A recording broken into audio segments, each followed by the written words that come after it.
আসসালামু আলাইকুম। আমরা পাতেয়াতে একটা কি বলে একটা মলে আছি। তো এখানে আমাদের কুমিল্লা রানা ভাই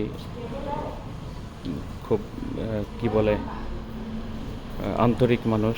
আমাদেরকে এখানে এই যে দোকানের ভিতরে নামাজ করার ব্যবস্থা করে দিলেন। তো আমরা এখানে ওই মাগরিবের নামাজ আদায় করছি দোকানের ভিতরে। তো এই যে রানা ভাই আমাদের বাঙালি কুমিল্লার। তো রানা ভাইকে অনেক কষ্ট দিলাম আমরা। তো সবাই রানা ভাইয়ের জন্য দোয়া করবেন। আর পাতায়াতের সি বিচের পাশেই সি ব্রিজ টেইলর এখানে এসে যোগাযোগ করবেন। রানা ভাই ইনশাল্লাহ আপনাদেরকে হেল্প করবে। আসসালামু আলাইকুম।